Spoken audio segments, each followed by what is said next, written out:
మరి మీటింగ్ వచ్చారు కదా, ఏం చెప్పారు అసలు మీటింగ్లో? మీటింగ్లో అన్నీ చెప్పారండి. అన్నీ బాగా చేస్తున్నాం, శ్రద్ధ తీసుకుంటున్నాం. స్కూల్ ఇంకా ఇంకా డెవలప్ అవుతుంది, మీ పిల్లలు ఇంకా బాగా చదవాలి అని మీటింగ్లో అన్నీ వాస్తవంగా అన్నీ చెప్పారు.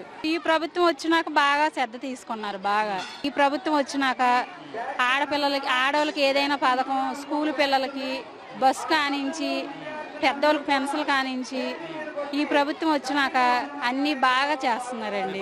ఇద్దరు పిల్లలకి తల్లికి వందనం వేశారండి. మా తమ్ముడు మా బెదరు మా సిస్టర్ ఇక్కడే చదువుకున్నారు.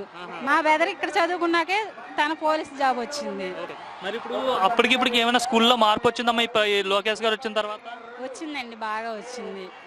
ప్రతిదీ తిండి కానించి తినే విషయంలో అయినా బట్టల విషయంలో అయినా ప్రభుత్వం మారినాక తల్లికి వందనమే కానీ ఏదైనా సరే స్కూలు నీట్గా ఉంచడమే కానీ ప్రతిదీ అన్నీ చాలా చాలా బాగా చేస్తున్నారండి ఈ ప్రభుత్వం.